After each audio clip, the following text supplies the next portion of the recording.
Shalimar Jewelry inaugural offer. Flat 9% VA on gold ornaments, 12,500 off on purchase of 1 kg silver. మనతో పాటు ఇవాళ నిజంగానే ఒక స్పెషల్ గెస్ట్ ఉన్నారు. BRS NRI cell head Mahesh Bigala గారు. అయ్యో అమెరికా అంటే అబ్బా అసలు అమెరికా పోతే ఇక సెట్ అయిపోయిండు, మా పిల్లగాడికి అమెరికా వీసా వచ్చిందట సెట్ అయిపోయిండు అని ఉంటుండే సార్. ఇప్పుడు పంపించాలా లేదా అని ఆలోచిస్తున్నారు. నిజంగా అదే సిచ్యువేషన్ ఉందా సార్?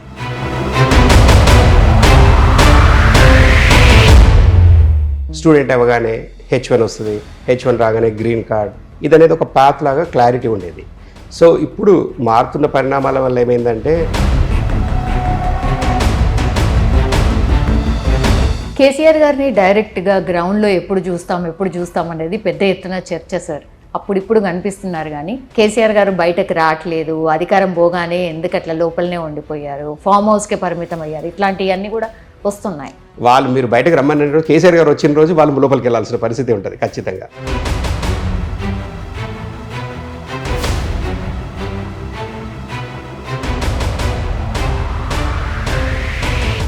యాజ్ ఐ సెడ్ అల్టిమేట్గా వెదర్ గవర్నమెంట్లో ఉన్న ఆర్ పార్టీలో ఉన్న ఉద్యమం టైంలో ఉన్న కేసీఆర్ ఈజ్ కేసీఆర్.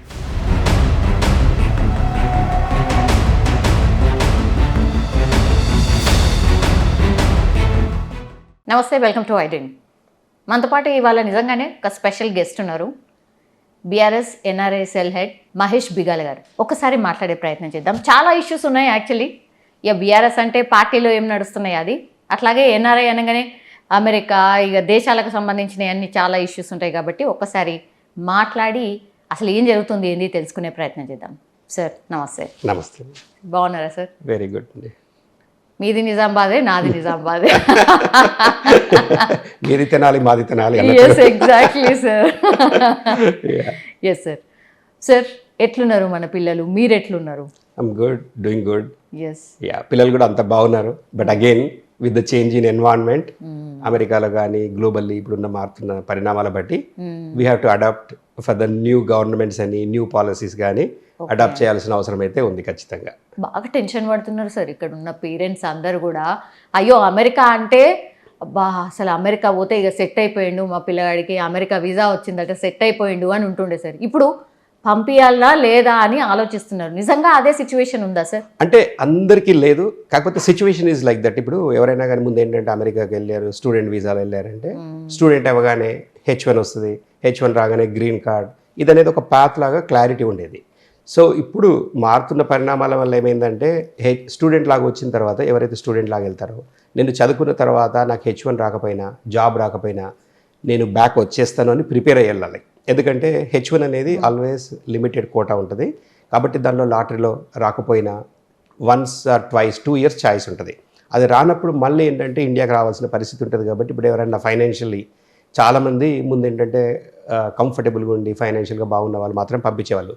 ఇప్పుడు ఏంటంటే లోన్స్ తీసుకొని ఎట్లాగూ తర్వాత సంపాదిస్తారు అనే దాంతో ఎవరైతే వెళ్తున్నారో వాళ్ళకి కొంత ఒకవేళ H1 రాకపోవడం కానీ అక్కడ జాబ్ మార్కెట్ కూడా కొంత స్టేబుల్గా లేదు కాబట్టి అట్లాంటి సిచ్యువేషన్లో మాత్రం కొంత ఇబ్బందులు అయితే తప్పకుండా ఉంటాయి. కాబట్టి ఎవరైనా కానీ పేరెంట్స్ని పంపించాలన్నప్పుడు మీరు ఫైనాన్షియల్లీ కంఫర్టబుల్గా ఉండి పిల్లలకు సపోర్ట్ చేయగలుగుతామంటే స్టూడెంట్ లాగా పంపేయండి.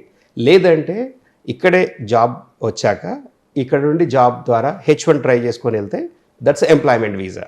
బట్ అక్కడ పోయినా కూడా ఎనీథింగ్ అంటే అక్కడ లోకల్ గవర్నమెంట్కి ఉన్న లాస్ ఫాలో అవ్వాల్సి వస్తుంది. అక్కడ కండిషన్స్ అండ్ రెగ్యులేషన్స్ అన్ని ఫాలో అయినా కూడా 100% జనరల్గా ఇష్యూ ఉండవు.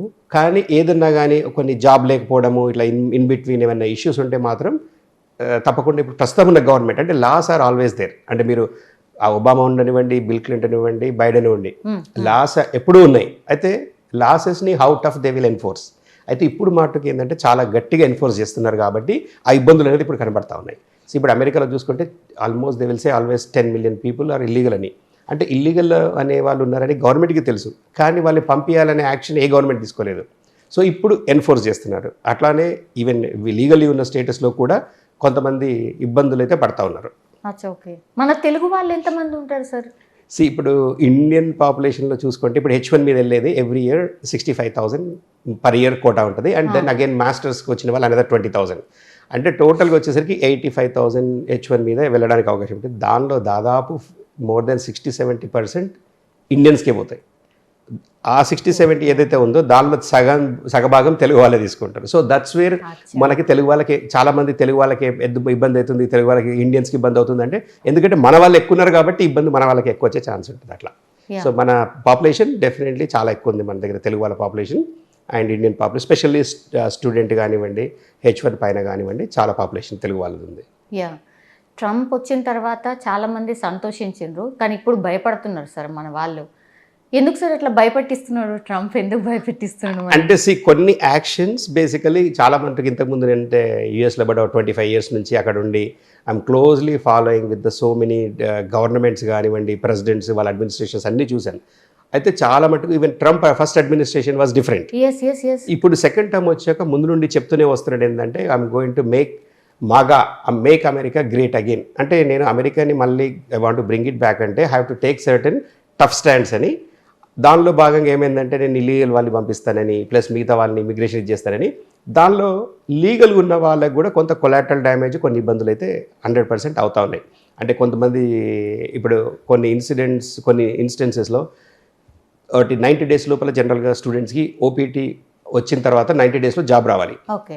సో ముందు ఏంటంటే 90 days తర్వాత ఒకవేళ 1 month ఎక్స్ట్రా ఇదైనా కూడా చూసి చూడనట్టుగా దే వుడ్ హావ్ కన్సిడర్డ్. ఇప్పుడు ఏంటంటే they are enforcing the last of ఏంటంటే ఇవరు కొన్ని ఇన్సిడెంట్స్లో ఐ సంబడి 93 daysకి జాబ్ వస్తే కూడా వాళ్ళని బ్యాక్ పంపించిన సిచ్యువేషన్ కూడా ఉంది. ఓన్లీ 3 days అయినా కూడా. సో ఇట్లాంటివి అది case to case basis. So ఇలాంటి ఇన్సిడెంట్స్ మిగతా ఇప్పుడు H1లో ఉన్న వాళ్ళకి కూడా చాలామందికి ఎంప్లాయ్మెంట్ అనేది ఎప్పుడు ఉండాల్సి వస్తుంది, వాళ్ళకి పే రోల్ కానీ ఇవన్నీ. కొంతమంది ఏంటంటే తెలియకుండానే బయటకు వెళ్ళి పార్ట్ టైం జాబ్ చేస్తుంటారు H1లో, which is not at all advisable. అంటే గతంలో చేయలేదంటే కొంతమంది చేశారు కానీ వాళ్ళని ఎవరు అడగలేదు కాబట్టి అడగనంత వరకు సరిపోయింది. ఇప్పుడు చాలామంది మాత్రం they have to be very careful. A visa పైన అయితే వెళ్తున్నారో ఆ వీసాకి సంబంధించిన రూల్స్ మట్టుకు ఫాలో అయ్యి చేసినంత వరకు ఇబ్బంది ఉండదు. So because they are watching, they are enforcing. Okay. ఇప్పుడు జాబ్స్, పార్ట్ టైం జాబ్స్ అనేటివి అసలు ఉన్నాయా సార్? మన వాళ్ళు చేసుకోగలుగుతున్నారా లేదా అసలు? జనరల్గా పార్ట్ టైం జాబ్స్ అనేది యూఎస్కి వెళ్ళిన తర్వాత జనరల్గా అయితే it's not recommended to do the part time jobs. ఎందుకంటే మీకు కరెక్ట్గా ఎడ్యుకేషన్ పైన ఫోకస్ చేస్తే మీకు 2 years, మాస్టర్స్కి వెళ్ళిన వాళ్ళకి 2 yearsలో మాస్టర్స్ అయిపోతుంది, అండర్ గ్రేడ్ వెళ్ళిన వాళ్ళకి 4 yearsలో అవుతుంది. అంటే మీరు కరెక్ట్గా అదే టైం కానీ స్పెండ్ చేసి మీరు కోర్సెస్ ఎక్కువ తీసుకుంటే 3 yearsలో కూడా కంప్లీట్ చేసే అవకాశం ఉంటుంది. సో మీరు ఎంతైతే చేస్తున్నారో ఆ పార్ట్ టైం జాబ్స్ మీరు ఏదైతే సంపాదిస్తున్నారో దానికంటే ముందు మీకు లివింగ్ ఎక్స్పెన్సెస్ సేవ్ చేసుకోవడానికి అవసరం ఉంటుంది. తొందరగా you can get on to the job. So your focus ఏంటంటే నేను అందుకే ఫస్టే అన్నాను, ఫైనాన్షియల్లీ కంఫర్టబుల్ ఉంటే వెళ్ళండి, కోర్స్ కంప్లీట్ చేసుకొని try for the job and once you get it then your life is almost as a said process ఉంది. OPT అని, H1 అని, గ్రీన్ కార్డ్ అని. కానీ ఏదైనా కూడా గ్రీన్ కార్డ్ రావడానికి కూడా 15 to 20 years పడుతుంది. బట్ అయినా కూడా ఏంటంటే people have H1 continue extend చేస్తూ they are settled and all that. పాతున్న if you go legally do the legal things 99% issues ఉండవు. ఎప్పుడైతే మనం సైడ్ లైన్స్ పోయినప్పుడు మాత్రం ఖచ్చితంగా ఇష్యూస్ అయితే ఉంటాయి. యా, అంటే గతంలో లోన్ మీద తీసుకొని వెళ్ళిన వాళ్ళు కూడా ఓకే సర్వైవ్ అవుతుండే, మంచిగా సెట్ అయిపోతుండే. కానీ ఇప్పుడు మాత్రం ఆ పరిస్థితి అయితే లేదు. ఎందుకంటే దట్స్ వాట్ ఎగ్జాక్ట్లీ ఇప్పుడు ఏంటంటే పార్ట్ టైం జాబ్ చేసుకుందాము, కొన్ని నేను సైడ్లో ఇన్కమ్ చేసినా కూడా నన్ను చూసే వాళ్ళు ఎవరు లేరు అనే సిచ్యువేషన్ ఉండేది. ఇప్పుడు ఆల్వేస్ దేర్. ఎందుకంటే పార్ట్ టైం జాబ్స్ చేయాలన్నా కొన్ని క్యాంపస్లోనే జాబ్ చేయాల్సి ఉంటుంది అండ్ రిస్ట్రిక్షన్. ఇప్పుడు కొంతమంది బయట అవుట్ సైడ్ రెస్టారెంట్స్ అని, స్టోర్స్లో కానీ చేసేవాళ్ళు. ఇప్పుడు అక్కడ ఇఫ్ దే ఆర్ కాట్, అక్కడ స్కూల్ నుండి పర్మిషన్ లేకుండా కానీ వాళ్ళు బయట పనిచేస్తే ఇట్ విల్ బి టోటల్లీ, మీరు అసలు కోర్సు పోతుంది, వాళ్ళు డిపోర్ట్ అంటూ చేస్తే totally it will become issue for the entire family. అంటే పాపం ఇక్కడ నుంచి లోన్స్ అన్ని తీసుకొని పంపించాక financially plus emotionally for that age వాళ్ళని కానీ బ్యాక్ పంపిస్తే ఇబ్బంది అవుతుంది. కాబట్టి కేర్ఫుల్గా any country whether it's America ఏ కంట్రీ పోయినా avoid the local class. Yeah, కొన్ని ఇన్సిడెంట్స్ ఆర్ న్యూస్ వస్తుంది సార్ దట్ ట్రంప్కి వ్యతిరేకంగా ఇట్లా ఎందుకు పంపించేస్తున్నారు, అసలు పనిచేసే వాళ్ళు కూడా లేరు అనేది కూడా కొంతమంది రోడ్ మీదకి వచ్చి ఆందోళన చేస్తున్నారట. నిజమేనా సార్ అది? ఇప్పుడు ఏంటంటే America always divided into blue and red states. అంటే మీకు ఎప్పుడు చూసినా ఏ ప్రెసిడెంట్ అయినా ఎప్పుడు గెలిచినా కూడా ఆల్వేస్ 1 to 2% డిఫరెన్స్లోనే ఉంటుంది. అంటే మనకి నంబర్ ఆఫ్ ఎలక్ట్రోట్స్ ఇవన్నీ అనేది ఏంటంటే ఇప్పుడు మనలాగా ఇప్పుడు జస్ట్ గివ్ ఎగ్జాంపుల్ తెలంగాణలో 17 MPs ఉంటే ఇక్కడ టోటల్ ఓటింగ్లో పోల్ అయిన దాంట్లో ఒక్క ఓటు ఎక్కువ వచ్చినా ఈ 17 MPs will go to 1 party. ఇప్పుడు మొన్న పార్టీలో వచ్చినట్టుగా సగం ఈ పార్టీకి సగం ఆ పార్టీ. సో అట్లాంటి ఓటింగ్ ప్యాటర్న్లో అమెరికాలో ఎలక్టరల్ కాలేజ్ సిస్టమ్ ఉంది కాబట్టి. బట్ జనరల్గా ఓటింగ్ పర్సెంటేజ్ తీసుకుంటే దాదాపు ఇప్పుడు ఎవరు గెలిచినా 49.5, 50.5 ఇలాంటి డిఫరెన్స్లోనే గెలుస్తూ ఉంటారు పాపులర్ ఓట్లో. అయితే మీకు ఎప్పుడైతే ఇప్పుడు ట్రంప్ పాలసీస్ని 50.5% అప్రూవ్ చేసే వాళ్ళు ఉంటే 49 వాళ్ళు వ్యతిరేకించే వాళ్ళు ఉంటారు. సో ఖచ్చితంగా అందుకే ఏంటంటే మీకు ఏ ప్రెసిడెంట్ అయినా మీరు ఏ యాక్షన్ తీసుకున్నా ఖచ్చితంగా దానికి డెమాన్స్ట్రేషన్స్ అయితే ఉంటాయి, వ్యతిరేకించే వాళ్ళు. అప్పుడు ఎందుకంటే వాళ్ళ థాట్ ప్రాసెస్ ఏంటంటే మనకి ఇక్కడికి టాలెంట్ని మనము మన కంట్రీకి తీసుకొచ్చి మన కంట్రీ మన ఎకానమీ డెవలప్ చేయాలనేది ఒక పాలసీ ఉన్న వాళ్ళు ఉంటారు. సో ఇప్పుడు వేరే గవర్నమెంట్ వచ్చినప్పుడు అడ్మినిస్ట్రేషన్ మారినప్పుడు ఇట్స్ అ డిఫరెంట్ పాలసీ అన్నప్పుడు మిగతా వ్యతిరేకంగా వచ్చే అవకాశాలు ఉంటాయి అన్నమాట. సో ఖచ్చితంగా ఇలాంటివి అయితే జరుగుతూ ఉన్నాయి. So with in the government and with out side people. ఇప్పుడు చాలా మట్టుకు ఇప్పుడు ఇల్లీగల్స్ కూడా వచ్చి గొడవలు చేసిన విషయాలు చాలా ఉన్నాయి సందర్భాల్లో. అంటే మమ్మల్ని ఇల్లీగల్ ఉన్నా కూడా మమ్మల్ని పంపించొద్దు అని చెప్పి కూడా డెమాన్స్ట్రేషన్ చేశారు. అవును అవును, జాబ్స్ పోతున్నాయి, సాఫ్ట్వేర్ జాబ్స్ 50 లక్షల సాఫ్ట్వేర్ జాబ్లు పోతాయట, ఇట్లా రకరకాల వార్తలు వస్తున్నాయి సార్. నిజమేనా సార్ జాబ్స్ పోతున్నాయా? అంటే ఇప్పుడు the market conditions definitely the inflation అనేది అమెరికాలో పెరిగింది and job market Hess become tough. అంటే ఇంతకుముందు ఉన్న దానికన్నా 100% చాలా జాబ్ మార్కెట్ అయితే 100% ఇప్పుడు we saw for the last 20 years. ఇప్పుడున్న పరిస్థితి అయితే చాలామంది స్టూడెంట్స్ ఓపీటీ ఎవరు వచ్చిన తర్వాత కూడా నెలల తరబడి కూడా వాళ్ళకి జాబ్స్ రావట్లేదు. కొంతమందికి అంటే it is like other things contributing ఏంటంటే ఇప్పుడు ఆర్టిఫిషియల్ ఇంటెలిజెన్స్ రావడము అండ్ కంపెనీస్ అన్ని ఏఐ టెక్నాలజీస్ ఇంప్లిమెంట్ చేసేసరికి ఆ వర్క్ ఫోర్స్ నార్మల్లీ ఎవరైతే జాబ్ పోవడం కంటే హైరింగ్ తగ్గింది. సో ఇప్పుడు నార్మల్గా every year they are hiring some 100,000 people, ఇప్పుడు ఏమవుతుందంటే only that managing with 50,000. So ఇప్పుడు మిగతా 50,000 ఎక్కడికి వెళ్ళాలి? సో జాబ్స్ పోయిన దానికన్నా ఇప్పుడు ఒకవేళ ఎంట్రీ లెవెల్లో దొరికినా కూడా ఎక్స్పీరియన్స్ వీళ్ళని తీసుకున్నప్పుడు సీనియర్స్ని తీసేయాల్సి వస్తుంది. సో అట్లాంటి సైకిల్లో ఉన్నాం ఇప్పుడు. అంటే వన్ ఈజ్ ఇన్ఫ్లేషన్, అన్ఎంప్లాయ్మెంట్తో పాటు AI is also contributing for this job loss. Yes sir, AI అవును నిజంగానే అది ఎక్కువగా అంటే పెరుగుతా పోతోంది. ఇప్పుడు మీకు బిల్ గేట్స్ కూడా చూసుకుంటే రాబోయే రోజుల్లో some millions of jobs you will lose millions of jobs because ఎందుకంటే ఒక హ్యూమన్ని హ్యాపీగా ఏఐ ఈజ్ రిప్లేసింగ్.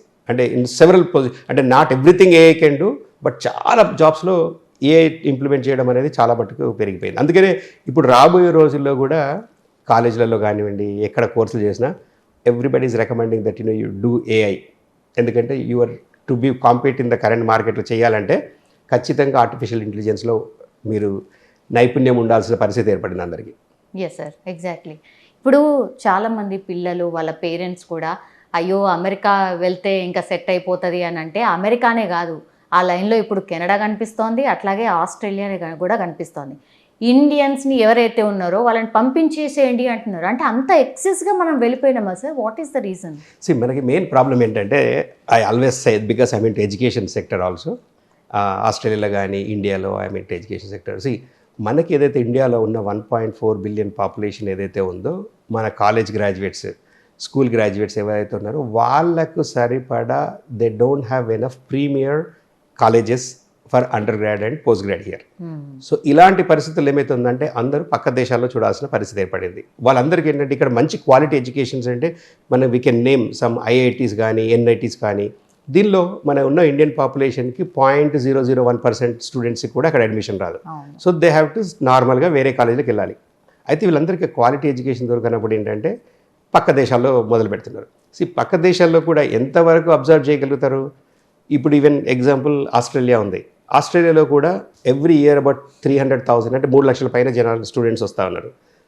అక్కడ కూడా వాళ్ళకున్న కంట్రీకి వాళ్ళకున్న యూనివర్సిటీస్కి it is becoming burden how many people they can take. ఇప్పుడు ఈ లాస్ట్ ఇయర్ గవర్నమెంట్ వచ్చేసి మొత్తం ఏ కాలేజ్లో ఏ యూనివర్సిటీలో how many you can recruit అని గవర్నమెంట్ రిస్ట్రిక్ట్ చేసేసింది.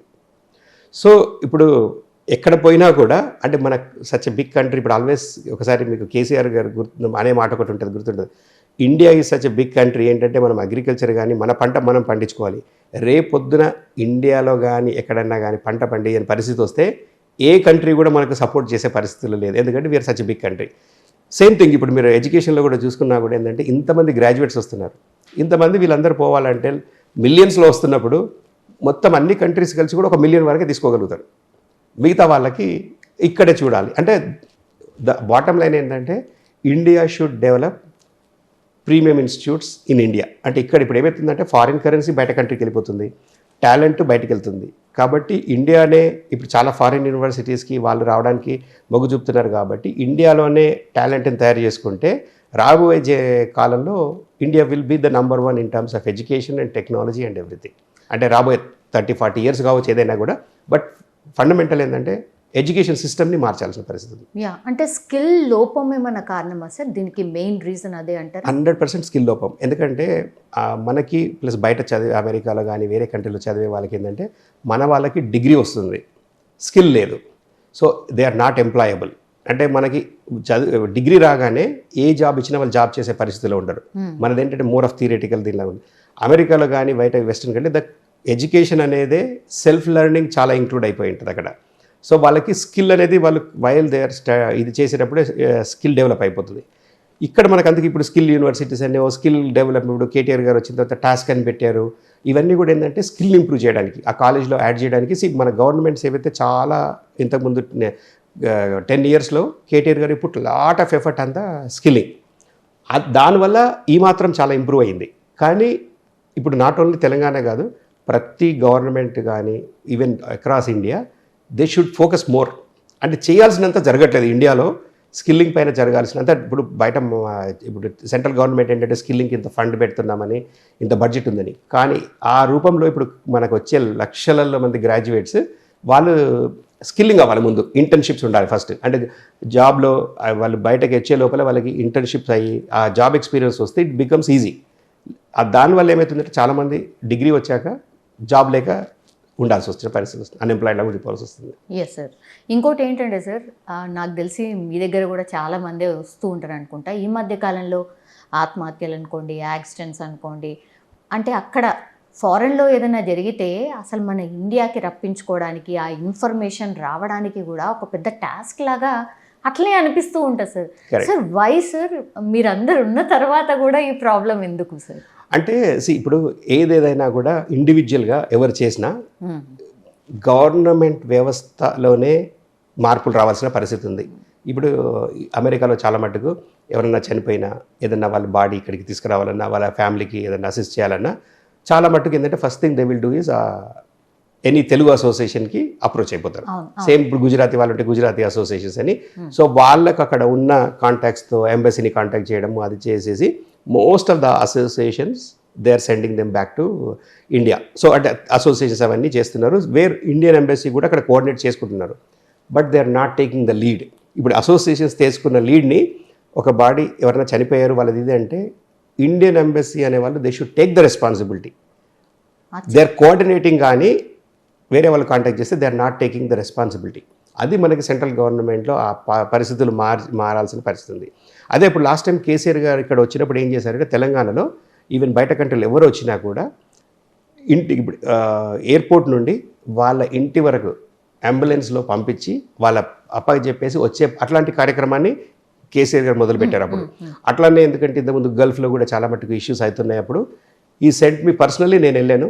వెళ్ళిన తర్వాత ఒక 600 మెంబర్స్ని అమ్నెస్టీ ప్రోగ్రామ్ ఉంటే వాళ్ళందరినీ కూడా ఇక్కడికి తీసుకొని రావడము, అంటే government of Telangana tickets pay చేసి వాళ్ళందరినీ ఇక్కడికి తీసుకొని రావడం, ఇలాంటి కార్యక్రమాలు అక్కడక్కడ జరిగాయి. కానీ ఇది ఎట్లా ఉండాలంటే ఒక comprehensive policy from central government. Because ఎందుకంటే ఇది issue of international issue. States కంటే కూడా central government should take the initiative. అక్కడ ఏవి ఇష్యూస్ జరిగినా ఇక్కడ అడ్రస్ చేసేటట్టు ఓన్ చేసుకోవాలి. అంటే మేము ఏంటంటే మీ పేపర్ మీరు అప్రోచ్ అయ్యారు కాబట్టి మేము తొందరగా పేపర్ క్లియర్ చేసాము, పంపిస్తున్నాము, ఫోన్ కాల్స్ కోటేషన్ కాకుండా they should take the responsibility and make sure it reaches to the family on time. Yeah, ఈ మధ్య కాలంలో చిన్న చిన్నవి కూడా మన వాళ్ళు దొంగతనాలు చేసి పట్టుకోవడము ఇట్లాంటివి కూడా కొన్ని వస్తున్నాయి సార్. వాళ్ళ మీద కేసులు పడ్డ తర్వాత ఏంటి సార్ వాళ్ళ సిచ్యువేషన్? క్రైమ్ చేసిన వాళ్ళ పరిస్థితి ఎట్లా ఉంది? ఇట్స్ లైక్ అంటే డెఫినెట్లీ ఇలాంటి కంట్రీస్లో అసలు అందుకే ముందే చెప్పాను, you have to avoid the law. అక్కడ చిన్న చిన్న క్రైమ్స్ కూడా it is can put them in the bigger risk. ఇప్పుడు మన దగ్గర ఏంటంటే షాప్ లిఫ్టింగ్, అంటే ఎక్కడైనా పోయి షాప్లో ఏదన్నా దొంగతనం చేస్తే పోలీసులకు చెప్పినా వచ్చేసి తిట్టి వదిలేస్తారు. బట్ అక్కడ అమెరికాలో ఏదైనా షాప్లో కానీ షాప్ లిఫ్టింగ్ చేస్తే, any country actually for that matter, it's a very big crime. వాళ్ళు 100% తీసుకెళ్ళి జైల్లో పెడతారు. షాప్లో ఒక చిన్నది లిఫ్ట్ చేసుకొని పోయినా వాళ్ళు కెమెరాలో చూసి కానీ రిపోర్ట్ చేస్తే they are in the jail. Again ఇప్పుడు ఇక్కడ డ్రైవింగ్ అండర్ ఇన్ఫ్లుయెన్స్ అంటే మనకి తాగేసి డ్రైవింగ్ చేసినా కూడా drunk and drive, yeah. Drunk and drive, that is also very big crime. So ఇవి మన దగ్గర అనుకున్నంత ఓకే ఇక్కడ వెళ్ళేసి వాళ్ళకి ఫైన్ కట్టడాలా వాళ్ళు ఇది ఏదో చెప్పేసి బయటపడమని కాకుండా those are all big crimes actually. ఇప్పుడు ఇంక ఇలాంటి షాప్ లిఫ్టింగ్లో కానీ ఏదన్నా చాలామంది అంటే it's a sole incidents actually. జనరల్గా మన ఇండియన్స్ మాత్రం చాలా మట్టుకు వెళ్ళిన వాళ్ళు మెజారిటీ ఆఫ్ దెమ్ వాళ్ళ పని ఏదో వాళ్ళు చేసుకుంటారు, జనరల్గా ఎక్కువ ఇన్వాల్వ్ అవ్వరు. But again like some incidents will happen 1 or 2 people here and there, but most of our people are జనరల్గా మాత్రం వాళ్ళ ఫ్యామిలీ ఇది చేసుకుంటూనే they stay around with in that close knitted దీనిలాగానే ఉండిపోతారు వాళ్ళు. కొంతమంది అమెరికన్స్ ఇండియన్స్ని చూడగానే మీరు ఎందుకు ఇక్కడ ఉన్నారు, మీరు వెళ్ళిపోండి, ఇట్లాంటి వీడియోస్ కూడా చాలా వస్తున్నాయి సార్. నిజంగా బాధ అనిపిస్తుంది సార్, ఎందుకు ఇట్లా అంటున్నారు అనేసి. రియల్ ఫ్యాక్ట్ ఏంటి సార్, ఎందుకు అంత కోపం పెంచేసుకున్నారు మన మీద? అంటే ఇప్పుడు టు బి బ్లంట్గా చెప్పాలంటే ఇప్పుడు మన దగ్గర ఇప్పుడు మన తెలంగాణలో ఉంది, చాలామందికి అప్పట్లో ఇష్యూస్ వచ్చాయి అన్నారు. అంటే ఇక్కడ ఈ పక్క స్టేట్లో ఇక్కడ ఉన్నాం, ఇప్పుడు మహారాష్ట్రలో చూసుకున్నాం. ఇప్పుడు తెలంగాణలో మనకి ఏంటంటే ఫస్ట్ నుండి కూడా కేసీఆర్ గారు చెప్పింది ఏంటి, ప్రజల్లాగా మనం ప్రాంతాల్లాగా విడిపోయినాము కానీ ప్రజల్లాగా కలిసి ఉందామని. అలాంటి భావాలు ఎంతమందికి ఉన్నాయి? పక్క స్టేట్లో లేవు, మిగతా స్టేట్లో లేవు. ఇప్పుడు మహారాష్ట్ర ఏంటంటే మా లోకల్ అంటారు, మరాఠీ మాట్లాడిన వాళ్ళే ఇదని. తమిళనాడులో కూడా అలాంటి పరిస్థితులు లేవు. అంటే మన దగ్గర ఉన్న ఇండియన్స్నే మనం ఈక్వల్గా ట్రీట్ చేయలేని పరిస్థితి వస్తుంది. ఇప్పుడు అమెరికన్స్ ఏంటంటే ఇన్ ఎ వే ఇన్ని సంవత్సరాల్లో మన వాళ్ళు ఇన్ని కార్స్ కొనుక్కొని ఇల్లులు కొనుక్కొని ఉన్నా కూడా వాళ్ళు యాక్చువల్లీ దేవర్ మింగ్లింగ్. ఆల్వేస్ నేను అన్నాను కదా, ఇట్లాంటి ఫ్యూ ఇన్సిడెంట్స్ విల్ హ్యాపెన్, మనకు అది బయట కనబడుతుంది ఖచ్చితంగా, విచ్ ఈస్ వెరీ బ్యాడ్. అంటే అమెరికాలో ఎట్లా అంటే ఇట్స్ కంట్రీ ఆఫ్ ఇమిగ్రెంట్స్, అది ఎవరి కంట్రీ కాదు, అందరు ఇమిగ్రెంట్స్ వచ్చి సెటిల్ అయ్యారు. బట్ ఎంత ఎవరిది కాదన్నా అవునన్నా స్కిన్ మేక్స్ ద డిఫరెన్స్. అంటే వైట్ అనేది సుప్రిమసీ అనేది ఖచ్చితంగా అక్కడ ఉంది కాబట్టి, అంటే సుప్రిమసీ అనే కన్నా they feel it's their own country. ఇప్పుడు యూరప్ నుంచి వచ్చి సెటిల్ అయినా ఇది అనేసి, ఇప్పుడు మన ఇండియన్స్ వెళ్ళి 4 generations ఉన్నా కలర్ మారదు. So that's how they feel like వాళ్ళకి పాపం అక్కడ పిల్లలు ఉన్న వాళ్ళకి దే బికమ్ అమెరికన్స్. కానీ ఇట్లాంటి సిచ్యువేషన్స్ సోల్ ఇన్సిడెంట్స్ మాత్రం అక్కడక్కడ జరుగుతున్నాయి. ఇప్పుడు ఈ మధ్య వచ్చిన తర్వాత ఇవి సోషల్ మీడియాలో ఇంకా ఎక్కువ వైరల్ అవుతూ ఉంటాయి. ఇప్పుడు ఈవెన్ ఇట్లాంటి ఇన్సిడెంట్స్ ఈవెన్ గతంలో ఆస్ట్రేలియాలో జరగడము, చాలామందిని పంజాబ్ వీళ్ళ స్టూడెంట్స్ని అటాక్ చేయడము, అప్పుడు అల్ ఖైదా ఇష్యూస్ అయినప్పుడు కూడా వాళ్ళని సర్దార్లని పాపం గడ్డం ఉందని చెప్పేసి వాళ్ళ మీద జరగడం, ఇలాంటి ఇన్సిడెంట్స్ అన్ని చూసాము. కానీ స్టిల్ మెజారిటీ ఆఫ్ దెమ్ చెప్పాలంటే మన వాళ్ళు చాలా ప్రశాంతంగా కంఫర్టబుల్గానే ఉంటున్నారు. అంటే అంత ద్వేషం అయితే లేదు. అంటే కొన్ని incidents sole incidents are there, but అంత ద్వేషం అయితే లేదు. సోషల్ మీడియా మీద చాలా ఫోకస్ పెట్టింది సార్ ట్రంప్, అదేనా? అంటే ఇట్లాంటి కొన్ని జరుగుతున్నాయి కాబట్టేనా? ఎందుకు సోషల్ మీడియా మీద, మన పిల్లల సోషల్ మీడియా మీదనైతే చాలా పెద్ద ఎత్తున ఉంది నజర్. రైట్. ఇప్పుడు ఏమైందంటే అందరూ చాలామంది నేను వచ్చిన తర్వాత H1లోనే జాబ్ చేస్తున్నావు, నీ జాబ్ వరకు చేసినంత వరకు పర్వాలేదు అంటే, వాళ్ళకి ఏమవుతుందంటే ముఖ్యంగా ఇమిగ్రేషన్లో పోయినప్పుడు పాస్ అయినప్పుడు వాళ్ళందరూ ఏంటంటే వీళ్ళు అసలు ఏం చేస్తున్నారు అనేది సోషల్ మీడియా ప్రొఫైల్స్ కూడా వాళ్ళు దే స్టార్టెడ్ సర్చింగ్. అంటే జాబ్ కొరకు వచ్చారు, జాబే చేస్తున్నారా, ఎనీథింగ్ ఎల్స్ అని. ఇప్పుడు ఏమైందంటే ఇమ్మిగ్రేషన్కి వాళ్ళు బడ్జెట్ పెంచడము, అంటే they want to remove anti social elements అనే దానిలో పోయిన తర్వాత వాళ్ళు దానిలో భాగంగా ఏమవుతుందంటే some of them who are legally doing the right thing also getting impacted దానివల్ల కూడా.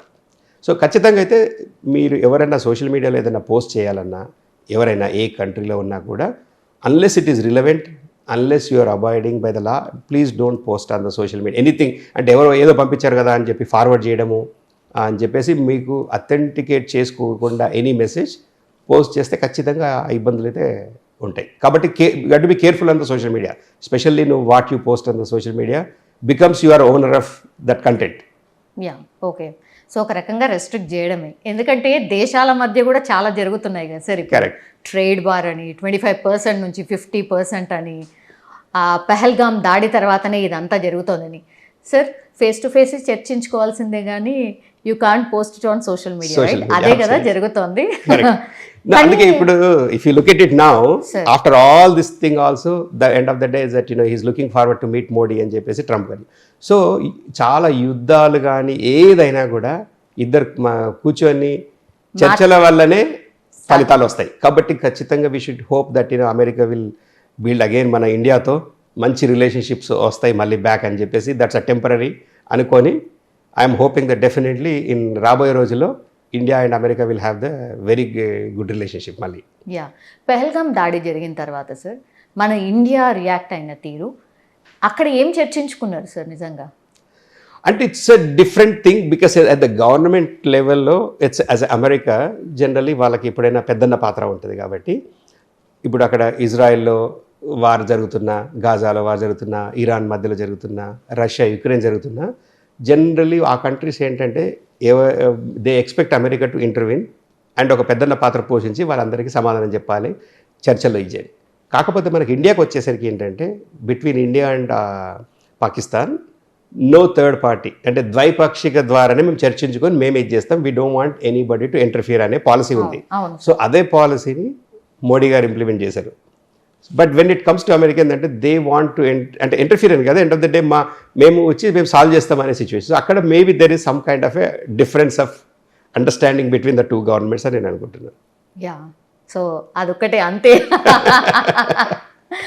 ఓకే, అక్కడి నుంచే మేబీ అంటే నచ్చలేదు మోడీకి కానీ లేదంటే ట్రంప్ కానీ, అక్కడి నుంచి చిన్న చిన్నగా స్టార్ట్ అయింది, ఇక్కడి వరకు వచ్చింది అని ప్రాబబ్లీ. సి ఇప్పుడు తర్వాత అంటే బట్ అవుట్ సైడ్ చూస్తుంటే మీరు రష్యాకి సపోర్ట్ చేస్తున్నారు, మీరు ఆయిల్ కొనొద్దని రెస్ట్రిక్షన్ చేయడము, అంటే కొన్ని విషయాల్లో మాత్రం ఏంటంటే ఇంపోర్ట్ ట్యాక్సెస్ ఏదైతే ఉన్నాయో మేము ఏదైతే, బట్ అంటే one thing I really support in this angle the Trump what is doing right is, A country మీదైనా నేను ట్యాక్సెస్ ఏదైతే ఇంపోజ్ చేస్తున్నానో మీరు కూడా తగ్గించుకోండి అని చెప్తుంటే I'm not talking about India or one particular country or anything, Canada అని కాకుండా ఇన్ జనరల్ మీరు ఏ కంట్రీ మీద అయితే మీరు ఇఫ్ యూఆర్ ఇంపోర్ట్ డ్యూటీస్ మా మీద ఎంతైతే if you are charging 50%, I will only charge 50% of that, అంటే 25% నేను ఛార్జ్ చేస్తాను అన్నాడు. అంటే he is giving the opportunity for you to correct. But చాలామంది కంట్రీస్ ఏమంటున్నారంటే మేము ఎంతైనా చేస్తాము కానీ మీరు మా మీద ట్యాక్స్ వేయొద్దని చెప్తున్నారు, which is not fair for America also కదా. ఇప్పుడు అమెరికన్ యాంగిల్లో తీసుకున్నప్పుడు మీరు 50 చేస్తే మేము 25 చేస్తామన్నాడు, అయినా కూడా నో మీరు 25 కూడా చేయకూడదు అనేసి పరిస్థితి ఉంది. సో ఇక్కడ ఏ కంట్రీ అని ఏంటంటే లోకల్ కండిషన్ చూసుకొని వాళ్ళ కంట్రీలో వాళ్ళ ప్రోడక్ట్ని వాళ్ళ సిచ్యువేషన్ని ప్రొటెక్ట్ చేసుకోవడానికి వాళ్ళు ఇంపోర్ట్ డ్యూటీస్, ఎందుకంటే ఆ ప్రోడక్ట్స్ అంటూ మార్కెట్లోకి వస్తాయని, it is everybody's right in their own angle. But again if you look at in American angle, Trump is right in his own angle when it comes to the taxes. Yes, కాకపోతే ఏంటంటే హార్ష్గా ఉండక్కర్లేదు. ఇప్పుడు India పైన ఏదైతే చేస్తున్నారో, ఇండియాతో friendly country కాబట్టి ఇండియా లాంటి సిచ్యువేషన్ని వేరేలాగా డీల్ చేయాల్సిన పరిస్థితి ఉంటుంది. మనం ఎక్కడా కూడా తగ్గలేదు కాబట్టి ట్రంప్ దారికి వచ్చిండు అనేది కూడా ఇంకో టాక్. ఇంకో పిక్, అదే పిక్ అన్ని మాట్లాడింది రష్యా, చైనా, భారత్, ఈ ముగ్గురు కలిసిన దిగినటువంటి పిక్కే మొత్తం ఆన్సర్ చెప్పింది ట్రంప్కి అనేది కూడా ఒక చర్చ. మీరు ఏకీభవిస్తారా సార్? అంటే I don't think that change the whole perspective or something. జనరల్గా ఏంటంటే కొన్ని ఇన్సిడెంట్స్లో జనరల్ ట్రంప్ యాక్షన్ ఎట్లా ఉంటుందంటే ఈరోజు అన్నాడంటే సాయంత్రానికల్లా ఎగ్జిక్యూటివ్ ఆర్డర్ సైన్ చేస్తూ పోతారు. సో ఆల్వేస్ ఈ గివ్స్ ద నెగోషియేటింగ్ టైం ఇస్తాడు చాలా మటుకు. ఫస్ట్ టైం ఏంటంటే ఇప్పుడు నేను యాక్షన్ తీసుకునేటప్పుడు ఈ ట్యాక్సెస్ పెంచాలన్న రోజు ఫస్ట్ ఏం చేశారంటే ట్యాక్సెస్ పెంచేశారు. Then he give the 90 days pause, అంటే నేను 90 days తర్వాత పెంచుతాను అనే కన్నా ఫస్ట్ పెంచారు, పెంచి నేను 90 days హోల్డ్ పెడుతున్నాను, మీరు 90 days లోపల కమ్ ఫర్ ఏ అండర్స్టాండింగ్ అని. అట్లా చాలా కంట్రీస్ నెగోషియేట్ చేసుకోవడం అంటే because he comes from the business background, so he knows how to deal the business. కాబట్టి వీళ్ళకి టాకింగ్ టర్మ్స్కి రావాలంటే if I leave it open ended సంవత్సరాల తరబడి చర్చలు జరుగుతాయి కానీ డెసిషన్ అవ్వదు. So first let me do this అనే ఆ ధోరణిలోనే ఇప్పటి వరకు డెసిషన్స్ తీసుకున్నారు.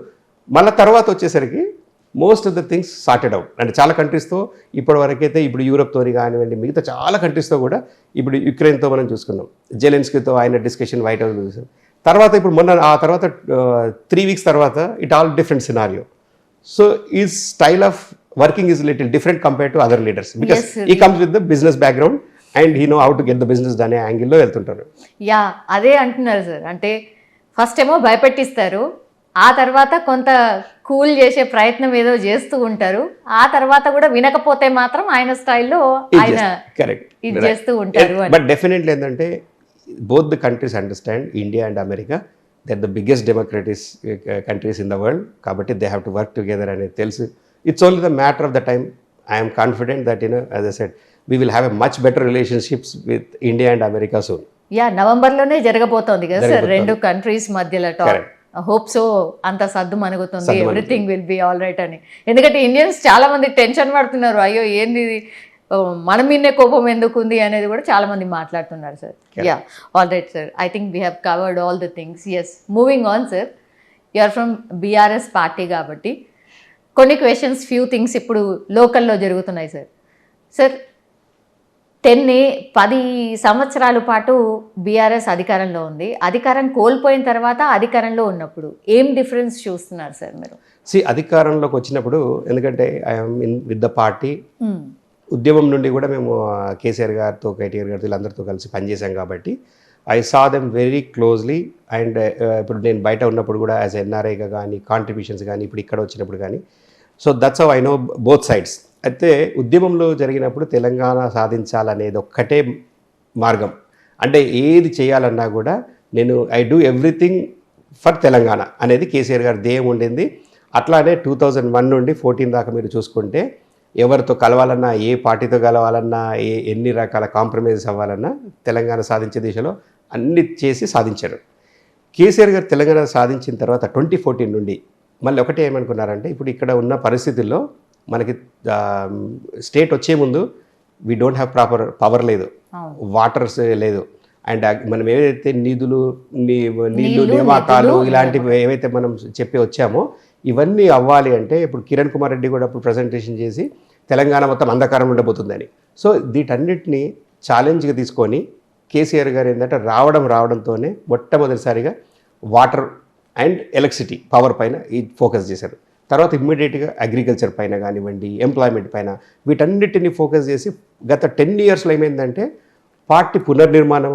ఎందుకంటే ఇక్కడ తెలంగాణలో చాలామంది అప్పుడు కన్సర్న్స్ వచ్చి ఏదంటే వేరే పార్టీ వాళ్ళని చేర్చుకున్నారు అదని. అంటే ఏది చేసినా కూడా బంగారు తెలంగాణలో భాగంగా మనకు అన్ని పార్టీలు, ఎందుకంటే చాలామంది అంతకుముందు వేరే గవర్నమెంట్స్లో పనిచేసిన మేధావులు ఉన్నారు, ఎక్స్పీరియన్స్, నేను అందరినీ వాడుకొని అందరినీ కలిసి మనం తెలంగాణను ముందుకు తీసుకెళ్దామనే ధ్యేయంగా 2014 నుంచి గవర్నమెంట్ వచ్చాక 14 to 19 అలానే అయింది. 19 తర్వాత మళ్ళీ అగైన్ మంచి విక్టరీ రావడము.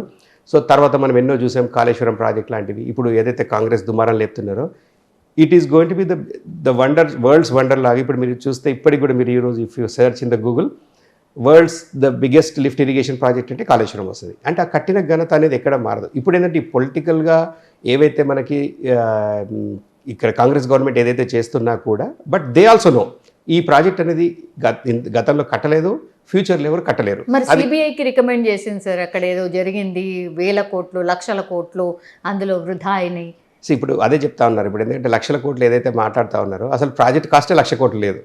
సో అంటే ఇప్పుడు ఇన్ని బ్యారేజ్లు, ఇన్ని రిజర్వాయర్స్, ఇన్ని ఎకరాల పంటలకు ఏదైతే పండిస్తున్నారో ఆ మొత్తం 1,00,000 కోట్లు అంతా దానిలోనే పోయిందా?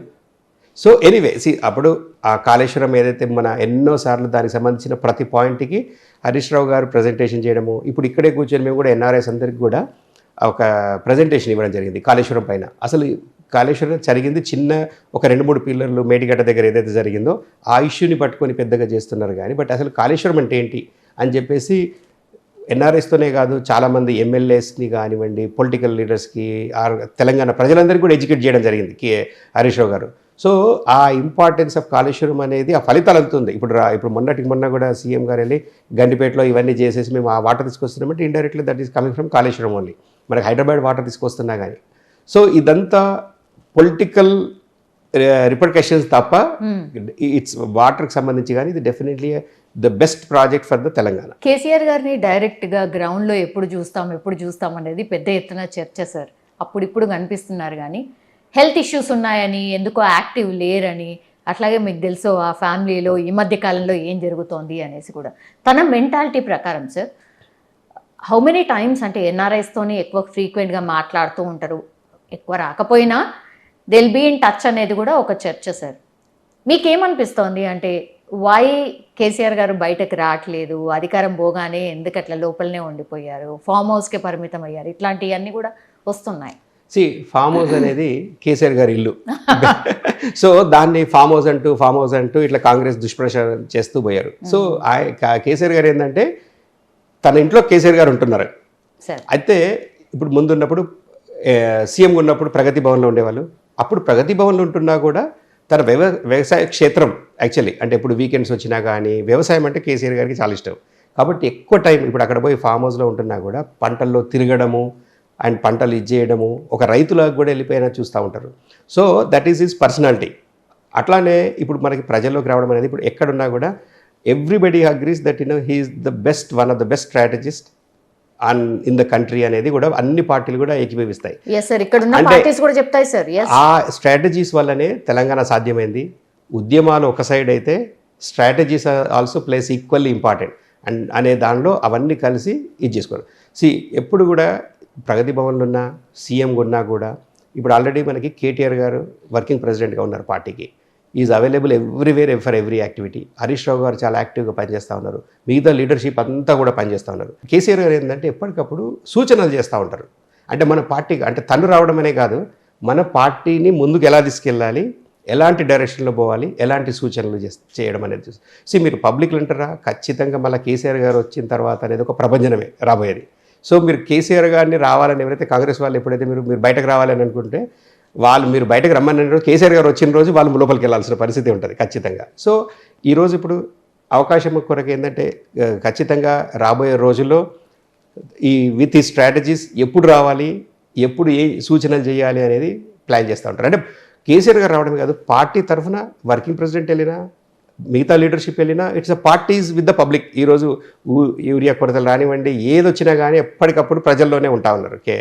పార్టీ మొత్తం ప్రజల్లోనే ఉంటా ఉంది. Yes sir. Sir, BRS is so strongest party sir.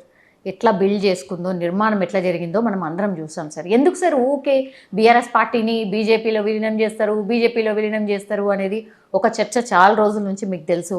అదెందుకు నడుస్తోంది? అట్లాగే కవిత గారి ఇష్యూ, ఎస్ బీజేపీలో విలీనం కాబోతోంది బీఆర్ఎస్ పార్టీ అని కవిత గారు అనడం, అట్లాగే ఈ పార్టీని ఏదో చేయబోతున్నారు, లాక్కోబోతున్నారు అని సంతోష్ రావు గారి మీద, అట్లాగే హరీష్ రావు గారి మీద ఆమె కామెంట్ చేయడం, ఇది చాలా పెద్ద ఎత్తున చర్చ నడుస్తోంది సార్ బీఆర్ఎస్ పార్టీలోనే. ఒక పార్టీలో మర్జ్ చేయడం అనేది, పొత్తు పెట్టుకోవడం అనేది అది ఇప్పుడు ఏంటంటే కాంగ్రెస్ పబ్బం గడుపుకోవడానికి ఈ రూమర్స్ చేస్తూ వదిలేస్తూ ఉన్నారు. ఏంటంటే బీఆర్ఎస్ పార్టీని బీజేపీలో మర్జ్ చేస్తూ ఉన్నారు, బీజేపీ వాళ్ళు అంటే ఇదంతా జస్ట్ బేసికలీ ఏంటంటే కాంగ్రెస్ సృష్టించిన ఒక రూమర్స్ మాత్రమే. ఇప్పుడు మీరు కవిత గారు ప్లస్ ఏదైతే పార్టీలో అంతర్గతంగా ఏవైతే జరుగుతూ ఉన్నాయో ఆ యాక్షన్స్ అన్నీ కూడా మనం చూడడం జరిగింది. అల్టిమేట్గా ఏంటంటే కేసీఆర్ గారు ఒక డెసిషన్ తీసుకున్నారు. So everybody will avoid by the KCR decision. Ultimately ఏంటంటే ఎవరైనా సరే party is the supreme, KCR is the supreme. అయినా సరే లెక్క చేయరు అనేది మాత్రం అనేది ఈజ్ ఆల్వేస్, ఇప్పుడు కాదు ఎప్పటి నుంచో చెప్పారు. అంటే పాలిటిక్స్లోకి వచ్చిన తర్వాత నాకు పార్టీ ఇప్పుడు 60 లక్షల కార్యకర్తలు ఉన్నారు, ఎంతో లీడర్షిప్ ఉంది, కార్యకర్తలు ఇవన్నీ ఉన్నారు. కాబట్టి ఏదున్నా కూడా నాకు పార్టీ ఈజ్ ఇంపార్టెంట్, తెలంగాణ ప్రజలు important, I will do anything for Telangana కొరకు అని చెప్పి ఎప్పుడు చెప్తుండేవాళ్ళు. నేను నా కన్నపిల్లనైనా లెక్క చేయను అని చెప్పి ఎప్పుడైతే అది చెప్పాడో ఇప్పుడు నిజంగా చూస్తుంటే it is kind of actions ఏమైతే జరిగినాయో అలా మనం చూస్తూ ఉన్నాం. అంటే but end of the day ఏదైనా కూడా ultimately KCR is the supreme and his decision is for everyone. అంటే ఇప్పుడు పార్టీలో ఒక్కసారి ఒక చిన్న నోట్ వచ్చిన తర్వాత ఎవ్రీబడి విల్ ఫాలో. ఎందుకంటే he did what ever is in the best interest of the party అని చెప్పి అందరు నమ్ముతున్నారు. కాబట్టి ప్రతి ఒక్కరు కూడా కేసీఆర్ గారి నిర్ణయాన్ని కట్టుబడి ఉన్నారు. ఏం డిస్టర్బెన్స్ ఏం కాలేదు సార్ ఈ డిసిషన్ తోని. ఇప్పుడు మీరే చూస్తా ఉన్నారు కదా, అసలు తర్వాత ఏం అనిపిస్తలేదు. That's what sir. సో ఇప్పుడు మీరే చూస్తున్నారు. యాజ్ ఐ సెడ్ అల్టిమేట్గా వెదర్ గవర్నమెంట్లో ఉన్న ఆర్ పార్టీలో ఉన్న, ఉద్యమం టైంలో ఉన్న, కేసీఆర్ ఈజ్ కేసీఆర్. అంటే ఇప్పుడు చాలామంది అబ్బా కేసీఆర్ గారు సీఎం అవ్వాలి, మళ్ళీ సీఎం అవ్వాలి అంటున్నారు. ఎస్, సీఎం అవ్వడం అనేది గ్యారంటీగా మళ్ళీ సీఎం అవుతారు. బట్ కేసీఆర్ గారికి ఏంటంటే సీఎం అనేది ఒక పదవి మాత్రమే, కానీ కేసీఆర్ గారు ఈజ్ అబోవ్ సీఎం. అంటే as a individual personality CM అనేది ఒక రాజ్యాంగమైన పదవి వచ్చింది. కానీ but as a KCR even today మీరు పక్క రాష్ట్రాలు చూసుకోండి, ఈ రాష్ట్రాలు చూసుకోండి, కేసీఆర్ గారు బయటకు వస్తే ఇప్పుడు పక్క రాష్ట్రంలో చంద్రబాబు గారు ఉన్నారు, ఇక్కడ రేవంత్ రెడ్డి గారు ఉన్నారు, ఆయన కంటే కూడా ప్రజల్లో స్పందన వచ్చేది మళ్ళీ ఈరోజు కేసీఆర్ గారికి. ఒకరోజు ఒక వేరే ఛానల్లో టీవీలో చూస్తుంటే ఒకరోజు వచ్చారు 4 hours మాట్లాడారు. అంటే ఆ 4 hours అసలు ఎవ్వరు కూడా క్రికెట్ మ్యాచ్కి ఉన్నదానికంటే కూడా కేసీఆర్ గారిది లైవ్గా చూడాలనే అంత కనెక్ట్ అయి ఉన్నారు పీపుల్. అంటే ఆయన ప్రతిదీ ఏదైతే మాట్లాడాలి, ఏ రోజు మాట్లాడాలి అంటే ఎవ్రీడే వచ్చి నేను వేరే పార్టీలాగా పబ్లిక్లో చులకనవ్వడం కాదు, ఎప్పుడు మాట్లాడాలో అప్పుడే మాట్లాడతారు, ఏం మాట్లాడాలో అదే మాట్లాడతారు.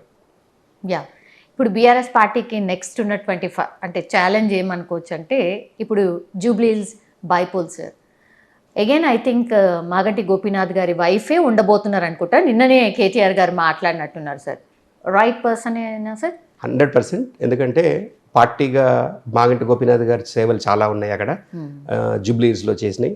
అండ్ అక్కడ ప్రజల్లో ఎప్పటికప్పుడు మమేకమై నిన్న కూడా కేటీఆర్ గారు మాట్లాడుతూ అదే చెప్పారు. ఏంటంటే చాలాసార్లు హెల్త్ ఇష్యూస్ అవి ఉన్నా కూడా కొంతసార్లు నెగ్లెక్ట్ చేయడం, అంటే పబ్లిక్ కొరకు అని చెప్పేసి ఎప్పుడు పబ్లిక్లోనే ఉన్నారు అని చెప్పి చేయడము. ప్లస్ వాళ్ళ సతీమణి ఖచ్చితంగా ఈజ్ వెరీ వెరీ అంటే కంపాషనేట్ పర్సన్. అక్కడ జూబ్లీహిల్స్ ప్రజలకు మళ్ళీ గోపీనాథ్ గారు లేని లోటుని ఖచ్చితంగా ప్రజలకు వరకు మాత్రం తను తీర్చబోతా ఉన్నారు. అంటే కంటోన్మెంట్లో మీకు తెలుసు సార్ కాంగ్రెస్ పార్టీ గెలిచింది కదా లాస్ట్ ఇయర్, నందిత చనిపోయినప్పుడు.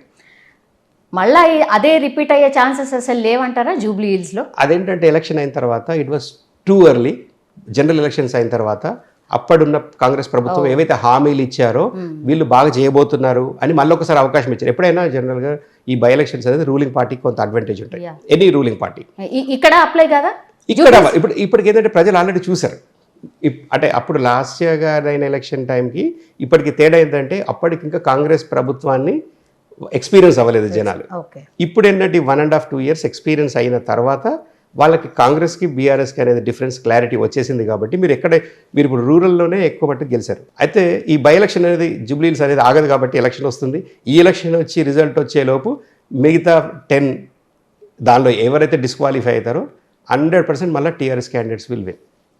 జిహెచ్ఎంసీ ఎలక్షన్స్ కూడా రాబోతున్నాయి సార్.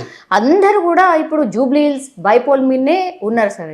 మీరు అన్నట్టుగా ఇంకో 10 మంది కూడా రిజైన్ చేయాల్సి వస్తే ఏం సిచ్యువేషన్ ఉంటుందో తెలియదు. కానీ ఆ తర్వాత నెక్స్ట్ వచ్చేది GHMC sir. Yes, GHMC and మిగతా బైపోల్స్ కూడా అరౌండ్ ద సేమ్ టైం వచ్చే అవకాశాలు ఉంటాయి ఇప్పుడు ఖచ్చితంగా. ఎందుకంటే ఒక 3-4 కాన్స్టిట్యున్సీస్ అయితే ఏంటంటే clear evidence to the speaker. And speaker కూడా వాళ్ళు దానం నాగేందర్ ఒకటి, ఆ తర్వాత కడియం శ్రీహరి ఆయన అడ్మిట్ చేసుకున్నాడు కాబట్టి అట్లా కొంతమంది. సార్ ఎన్ఆర్ఐ దాంట్లో అక్కడ మీరు ఉన్న వాళ్ళు ఎట్లాంటి డెవలప్మెంట్ కార్యక్రమాలు చేస్తూ ఉంటారు సార్? అట్లాగే మన వాళ్ళు చాలా మంది ఉంటారు, ఇబ్బందులు ఉన్న వాళ్ళు ఉంటారు, జాబ్స్ లేక రకరకాల ఇబ్బందులు ఉంటూ ఉంటాయి. అట్లాగే డెవలప్మెంట్ ప్రోగ్రామ్స్ అసలు what do you do sir? అంటే ఇప్పుడు చాలా మటుకు మ్యాక్సిమం ఎన్ఆర్ఐస్ వెళ్ళిన తర్వాత మోస్ట్ ఆఫ్ దెమ్ వెళ్ళింది employment or students and employment. The majority of the people on their own వాళ్ళు వర్క్ చేసుకొని వాళ్ళ ఫ్యామిలీ అంతవరకు ఉంటుంది.